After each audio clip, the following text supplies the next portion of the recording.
What's up, everybody? We're back. Yeah! Hey, welcome back to the Metalhead's Journey. Hey, so we're taking a break from our endless revolving list series here to do a brand new album that just came out. We got the brand new Judas Priest album just came out, Invincible Shield.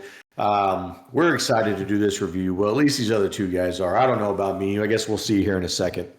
Before we get too deep into it,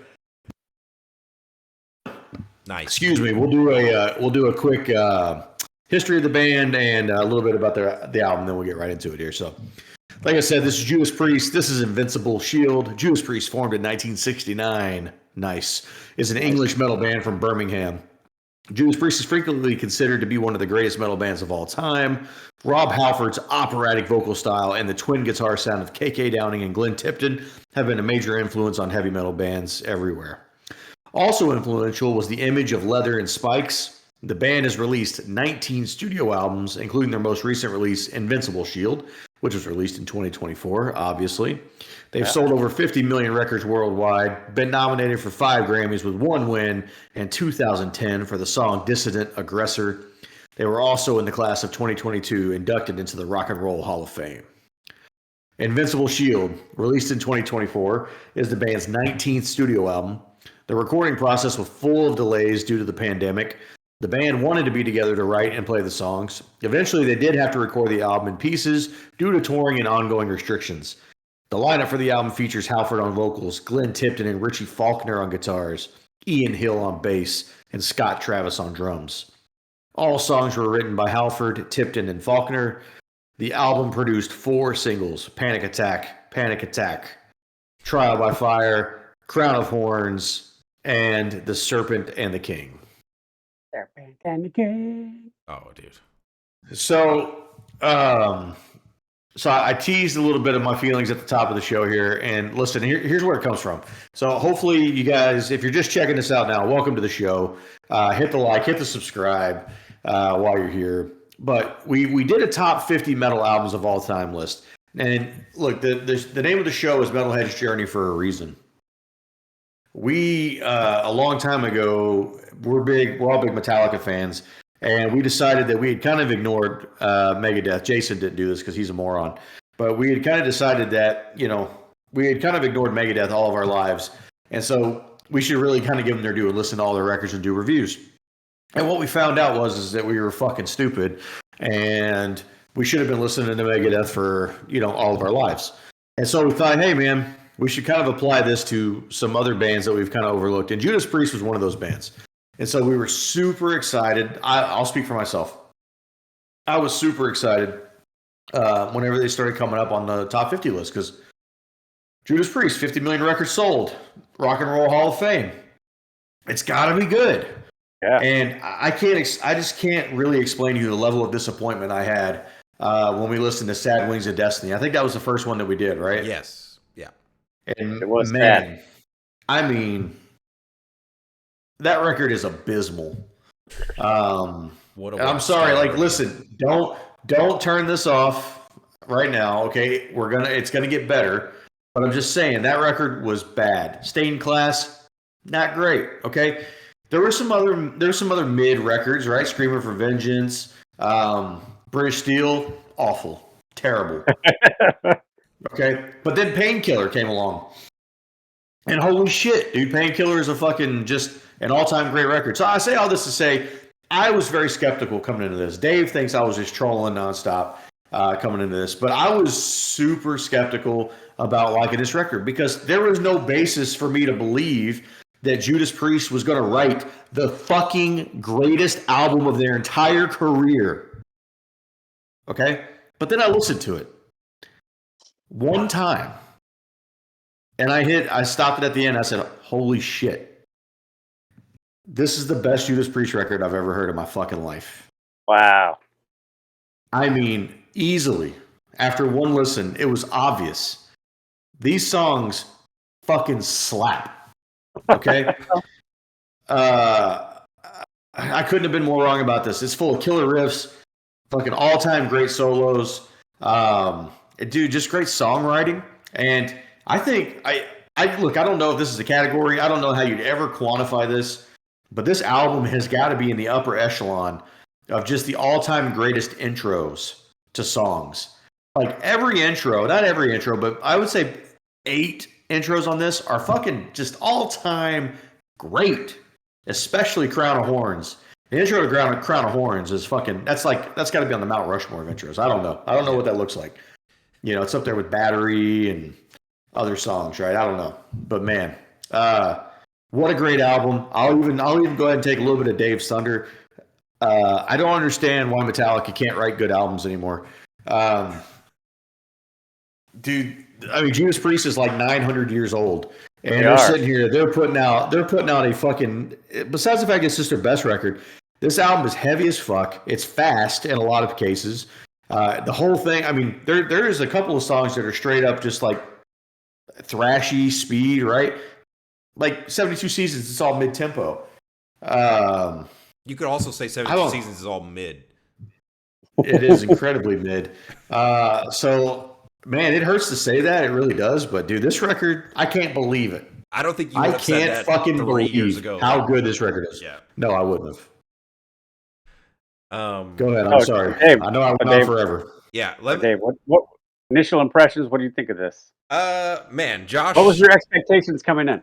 So, full disclosure, and I think you and I off script on our own at some point listened to Firepower from Judas Priest. We were both like, holy shit, this is good too. Yeah, we were. I thought that record was really good. I was like, man, what do we like?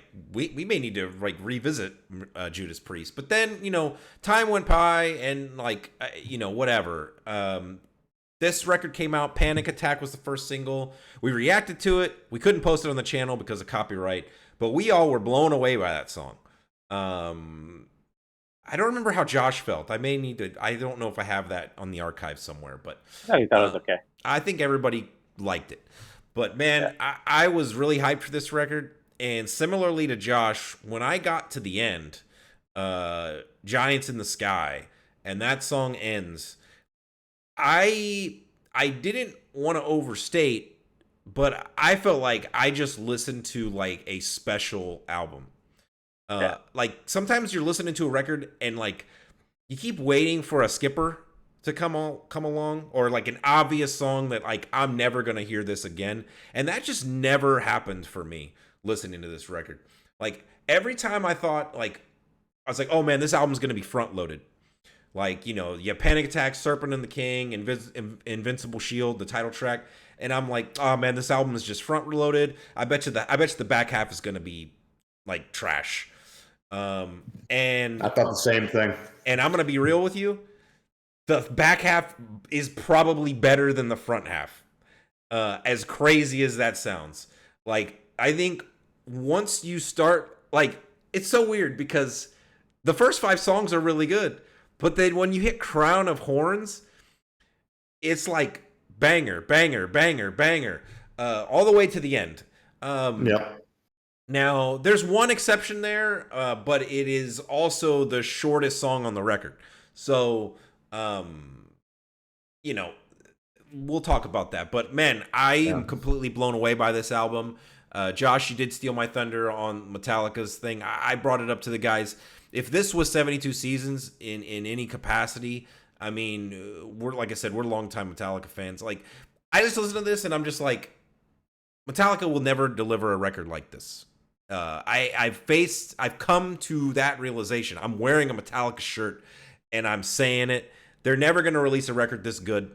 This isn't just good for Judas Priest. This to me is just a fantastic, masterfully crafted metal album. From start to finish. So I'm blown away. Yeah. And it's an easy listen.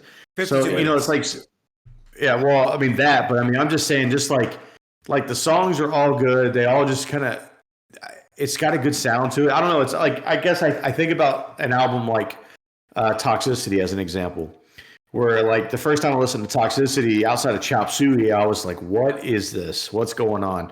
And it was one of those that really took a lot of digestion over time to really love the record, right? Whereas this one, it's like, I'm telling you, like, I don't know how many records I've ever listened to that after the first listen, I was like, holy shit. Like, not even Master of Puppets. Like, Master of Puppets took me a while to kind of figure out and kind of wrap my head around some of the songs. So I don't know how often that's ever really happened. Masters of Reality from Sabbath. No More Tears from Ozzy. I mean, like, stuff like that. But, I mean, it's on a short list. Yeah. Sorry, Jason. I mean to cut you off there. That's right. I hadn't gotten started yet. Of the group, I would say probably I was least on Priest on some of the ones that we did in the top 50. Them and Maiden. Just not my style. It's not my vocal style. It's I couldn't really get into it You were until the biggest Priest fan of all of us, yeah. After Painkiller.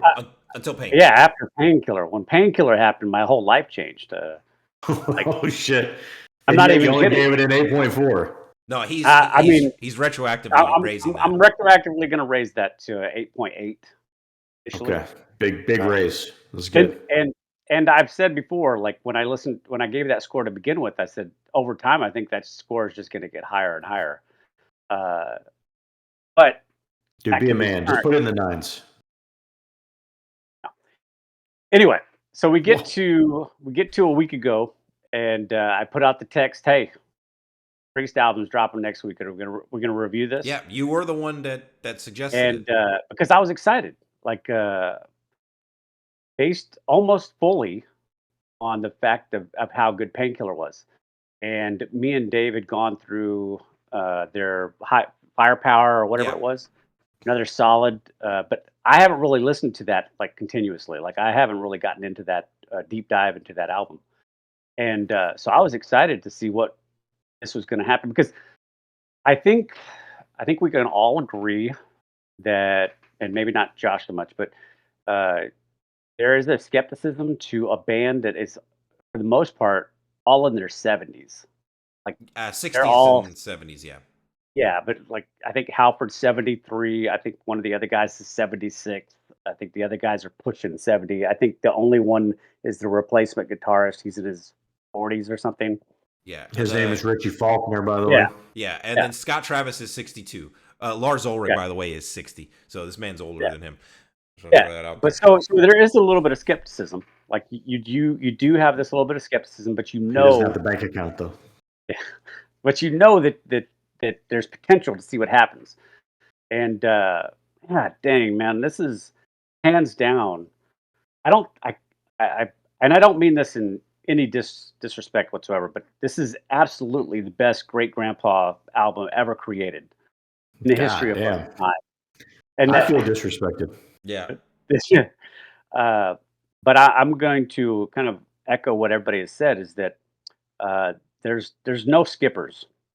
There's songs that are going to be in my bottom 3 because we're kind of creating this top 8, or we're going to try and cut 3 or whatever it is that we're going to do.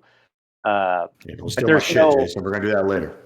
There's no real skippers here. No. A lot of bangers, a lot of just absolutely fantastic riffs. Once again, the bridge sections and solos are just masterpieces, and they feel epic. And I said this, and I think I'm gonna just go ahead and say this again. It's that the closing song, "Giants in the Sky," is probably one of the best closing songs I've heard. And I don't even know. I can't even compare it to another song right now as far as closer. I mean, it's no Outlaw Torn, but it's pretty good. I mean, it's anyway. I will say this: I hope that Judas Priest can give us like a final album that's like number 20, and end it on an even number or something. God, no, dude, just stop here, bro.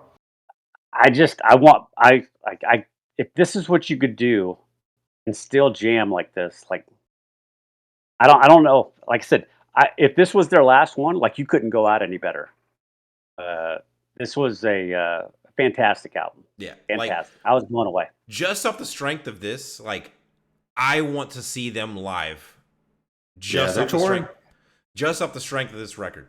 Like, so they posted their latest set list. They're only playing 3-song Panic Attack, Serpent and the King, and Invincible Shield was the 3 that they posted.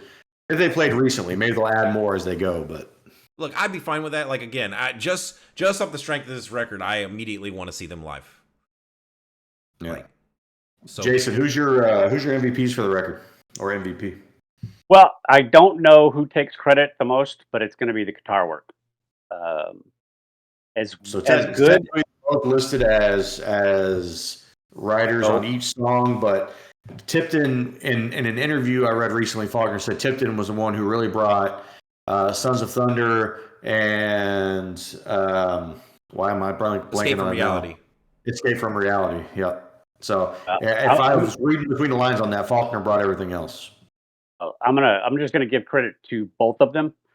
The riffs, the solos, the way that it's crafted, put together. Like if they're intermingled, like this feels like as epic as the bridge sections and solos were for Painkiller and later work. I'm going to just go with the guitarists. I'll give them both credit. I thought it was fantastic, and some of the easier riffs, they're not even overly complicated. My favorite riff of the album is not even. It's just a main riff. I mean, it's just that good.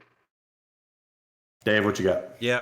I'm going to preface this by saying I think all members of the band absolutely deserve, just to name them again: Rob Halford, Glenn Tipton, Richie Faulkner, Ian Hill, and Scott Travis.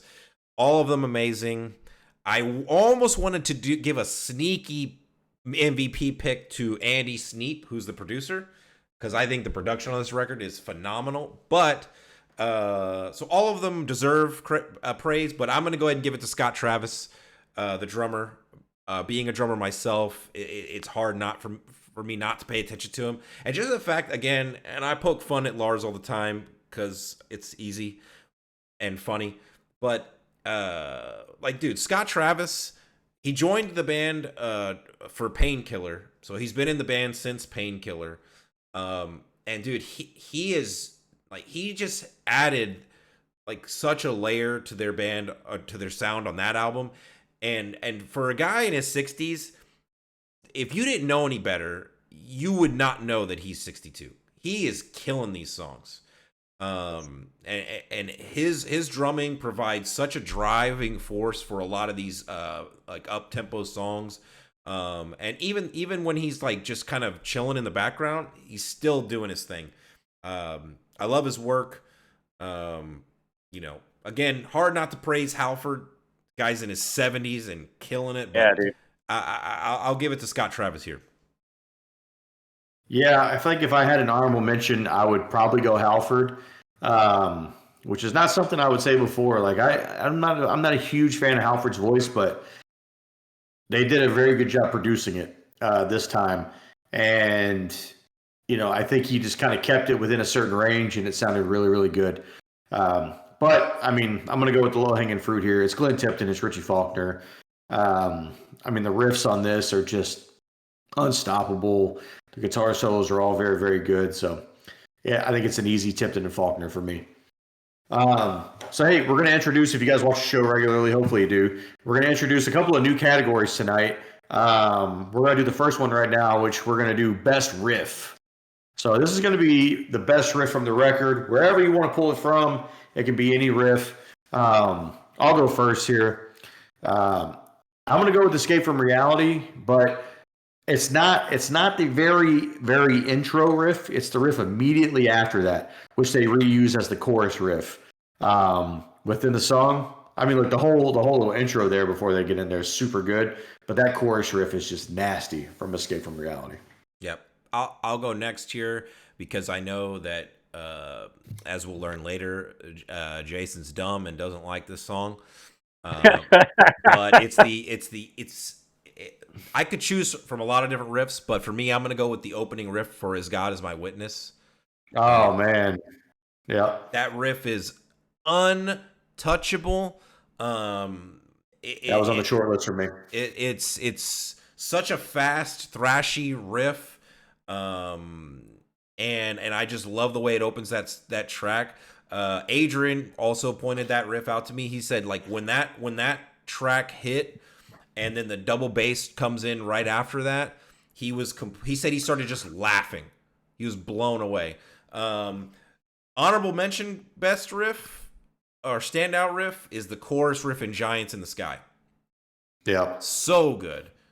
Such a good moment. Just Giants. Dude, that's just such a good riff. But yeah, As God Is My Witness.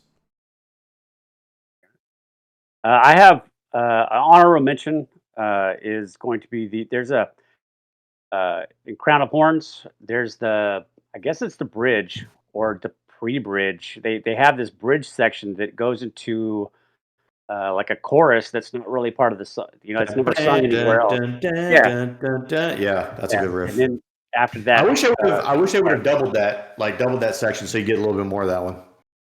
I agree. But my favorite riff, and it's just the main riff of the song "Trial by Fire." Yep. It's just, and it's not overly complicated. It's just a very good. Oh, yeah. I mean, it's solid. Dude, those are the best riffs, the easy ones. All right, let's go. We're gonna get into top tracks here. Jason, why don't you go ahead and give us your top tracks? All right, let's see my order. All right, so number 3, I've got Giants in the Sky. Fucking phenomenal. This is how you close an album. Number 2, Crown of Horns. Fantastic. Like I said, it's got my favorite riff in it as far as the main riff. It's just full of good shit. And number 1, and it's close. When I first went through this a couple of times, Crown of Horns was my number 1, but over time, my new favorite is the one. Well, this is the one that actually has the main riff in it that I like. Trial by Fire, another solid riff in this album. Yep. Dave, go ahead. All right. Or do you want to? Or we have Adrian's? Did we get Jonah's as well? We did not. I'll give go. Give us Adrian's. I'll go Adrian's, and then I'll give my own. Let me pull this up real quick. For those that don't know, Adrian is sneakily the 5th member of this show.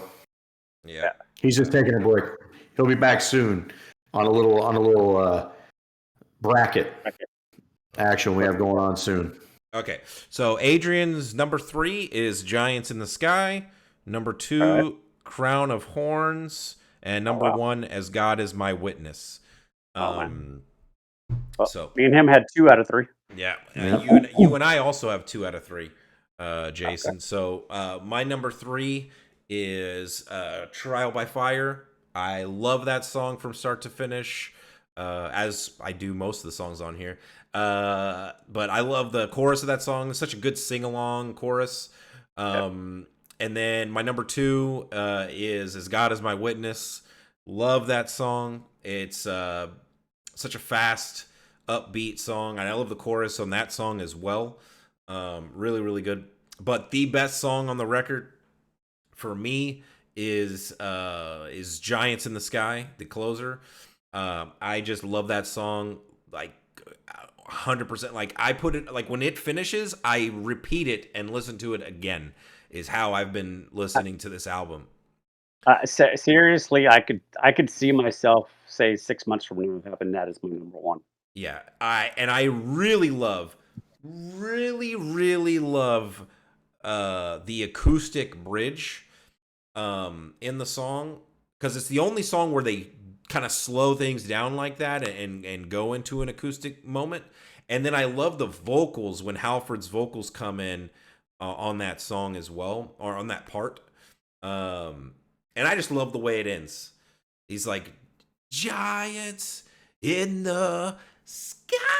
Like, dude, it's so good. Oh, God, what a song. What a song. But yeah, that's it. Oof, dude, it's so good. I don't even have it in my top 4.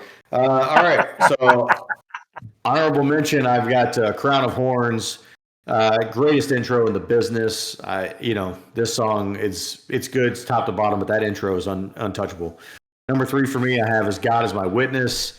I feel like ever since we've been listening to this record, like every morning I wake up and the first thing I have in my head is as God is my witness. Yeah. Dude, I mean, that shit's just, it's so catchy. I swear there'll be hell to pay. Dude, such a good line. I love it. Number 2 for me, and I can't believe nobody else had this song.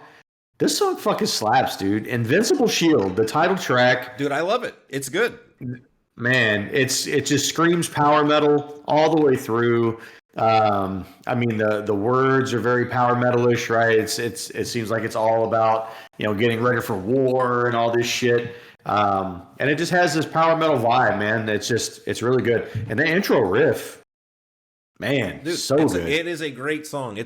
Look, I am both happy and also like surprised that like, none of us have like Josh, you haven't given your last one, right?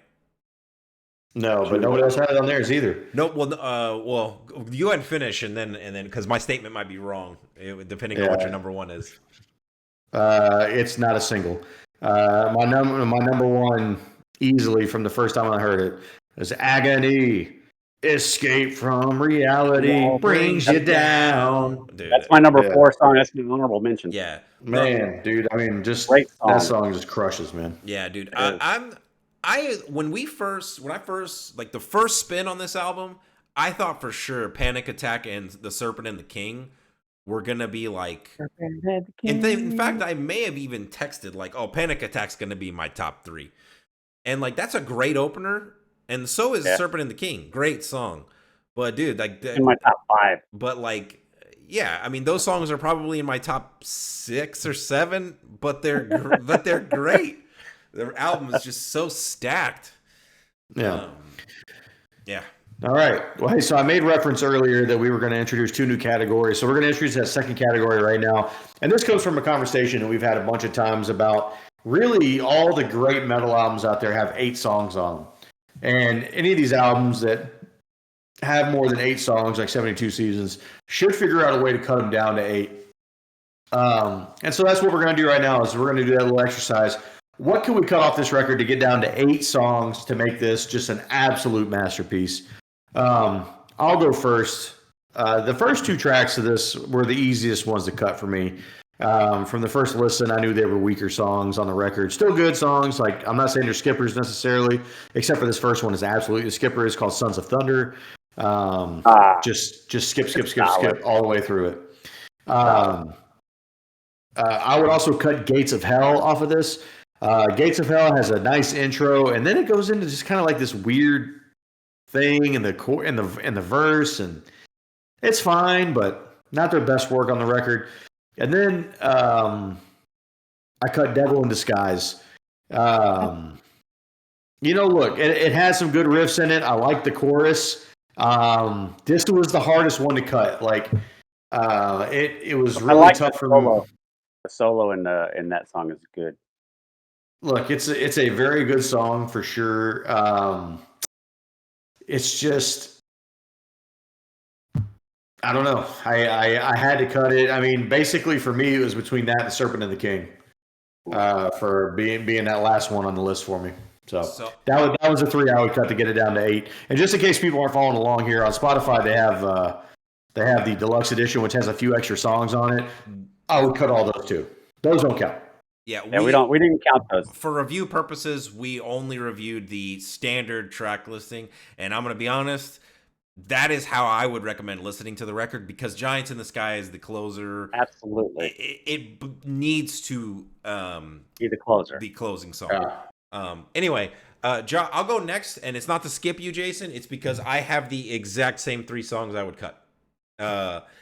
And I'm gonna hate mine. I'm gonna reiterate some of the things that Josh said. Overall, I do agree with you, Josh. I think Sons of Thunder, in general, is the weakest song on the record. And right now, I'm not skipping any of these tracks. I like them all. I listen to them all. I will say that Sons of Thunder is the only track I could foresee myself in the future being a skipper. Mainly because the problem is it's sandwiched in between like two of the one, my favorite song, and then Escape from Reality is just an absolute monster of a track. So like it's really like when you have a track that's a little bit weaker in between, for me it's really hard not and tempting to skip the song. So it'd be better if that was in the middle of the album, like right after, maybe right after As God Is My Witness, so that you get some other good tracks or something. Yeah. But anyway, Gates of Hell. So let me go back a second. Sons of Thunder is the only song again that I feel like is the only true potential skipper. Gates of Hell, I don't foresee myself ever skipping that song. It's a good song. It's just it's not a skipper. It's just slightly on the weaker side of things. And it was the only like other obvious pick. And just like Josh, I did struggle after these two. But I basically was like, okay, I'm down to 9 songs. I went down the list and I told myself, okay, am I cutting that one? Never in a million years. And then I just went down, and the only song where I had to hesitate to think about it was Devil in Disguise. And it's only because all the other songs, the other 8, just have every checkbox next to them for everything that I like. Like there's not a single like low-hanging riff or weaker verse or chorus. Like it's the only song where there's something. It's just not quite up. It doesn't have the same quality of intro as everything else does. That's a good chorus. The devil in disguise, but the intro is a little weaker. Yeah, I think, than the other songs. But yeah, otherwise, like, look, I'm still gonna listen to this record from start to finish. So I'm not saying these 3 songs are bad, but yeah, it fits our theme. So that'd be mine and Josh's 8-track album version would be the exact same. All right, so now I'm going to give you guys the better version. I'm going to vomit of this. Doubtful.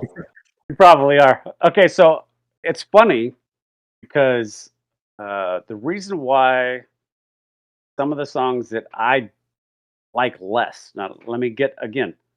I don't skip any of these songs as of yet. I have one that is on the list potentially to become a skipper, but for the same reason that Dave just brought up, skipping one of the songs that that's on here that he might skip down the road, the Sons of Thunder, because of what it's sandwiched in between. So the first song that I would cut would be As God Is My Witness. That is the dumbest thing I've ever heard. Instantly takes the album down a full point if you cut that song off. Instantly. No, because 2 of my favorite songs are sandwiched. It's the best chorus on the record. No. Yes. Dave, tell him what it is. Tell him. Dude, it's so good. Dude, that it is not.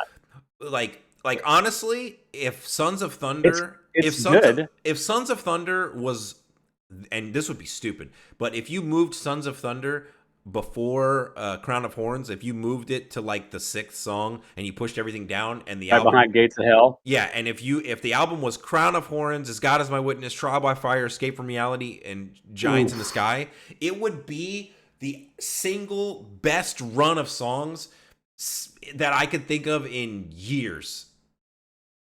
I like the drumming, especially in As God Is My Witness. For me, right, give it your next atrocity. It just doesn't work overall.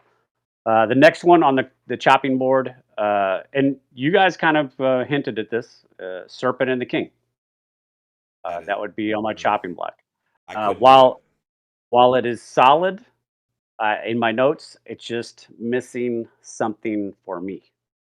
And the one song on here that you guys both like, because it has a certain feel to it, is exactly probably why it's on my cutting room floor. And I have it written down: drums kill, bridge solo super strong, but I don't. Invincible Shield, the title track. Oh my god! You literally Did you misunderstand what we were doing here? Like, are you trying to make the album worse? No. Like, if I cut those 3 songs, this album probably hits almost a 9. Look, I'm gonna be real with you. If you cut those 3 songs from this record and left the 3 songs that I would cut, for me, For me, this one would be fantastic. No, You would like lower like this. You would lower this record 9 points for me. like legitimately, Jason. I would probably be not even like super impressed with the record. You're dumb. No, There's no way. dude, Invincible Shield is. Dude, You I mean, can't cut Look, that. again, good You song. also can't cut As God's My Witness. no, I don't and, skip. and, and I I don't don't think you skip any can. of these songs. I don't realistically think you can cut Serpent and the King because I think there's 3 other songs on there that are much more cuttable. Again, this is all just for fun. Yeah, like, it's all subjective. Yeah, it's fun. God damn it! All right. Well, hey, we've come to the most fun part of the night here. This is where we like to give our score for the album. And just to give you some idea of how we score these records, for a lot of folks out there, 7 would be an average score. For us, an average score is a 5. So if we give everything a 4.9 or below, that's various levels of we would not recommend that you listen to that record. Excuse me, I'm sorry. Anything 5 and above, and that's various levels of we would recommend it. And if this album gets into a 9 to 10, that's an all-time great record. So we do have a couple of members of the show that aren't here right now. Yeah. So I have Dave, why scores. don't we give Jonah? Let's give Jonah's score first, and maybe save Adrian's for a little bit. Okay. Jonah did not have any notes to explain his score, but I can say that Jonah, for those that don't know, he does normally score this just like Jason, where he individually rates the songs and then does the average. So keep that in mind. Jonah has this album at a 7 out of 10. Really? Man, Which, look, I will say is low for me. However, since Jonah's been with us on the show, he is notoriously pretty tough on his scores. Yeah. So this No longer me. So this does track for him. Like I think the last album that he reviewed that he said he liked, I think it was like a 6.1 or 6.2. So, a 7 for him is a good score. Yep. all right. Jason, go ahead. Give us your score. All right. So before we do this, Painkiller up to this point had been my favorite Judas Priest album. It still is. But I'm retroactively moving my score. I think I had it at an 8.4 before. Yeah. Or 8.3 to an 8.8. Almost a 9. It's probably hit 9 eventually. And the reason I did that is because while I think this album is fantastic, it is a mind blowing at the age of the performing artist in this Just album. say 8.4 already. It is an 8.4. Absolutely. 8.4. Nice. All right. You want to go or you want to go? I'll go ahead and go. Look, I said a lot of stuff at the beginning of the show. No need to bleed this dry. I had Painkiller as an 8.1. I am not retroactively changing my score. I think that's appropriate. I am giving this album. I did change an album retroactively before this because I gave it an 8.5. I knocked 72 Seasons down from an 8.5 to a 6.5 so that I could give this record an 8.5. There you go. Smart man. Yep. All right. You want to give Adrian's now? And then yours, or do you want to? I'll give mine. I feel like Adrian's gonna be the highest. Yeah, he did beat me. Now, for reference, I gave Painkiller an 8.8 at the time, so I had the score correct, Jason, originally. I would like to retroactively put that at a 9, but it will still not be as high as this record because I agree with Josh. I think this is the best Judas Priest record that I've heard. It immediately blew me away, more so than Painkiller. I have this album at a 9.2. I think this is a masterpiece record. Nice. And Adrian agreed with that assessment. I'm just going to try to get some blurbs in from what he said. He mentioned that this is Judas Priest's magnum opus. It is the best Judas Priest album he's ever heard. He scores it a 9.5. Wow. He said the only thing that kept it from being a 10 would be more bass. Yeah. That puts All this right. record at an 8.52. Now, that's pretty good. Like, keep in mind, that's with 5 people, right? You know, I just don't think people understand all the time.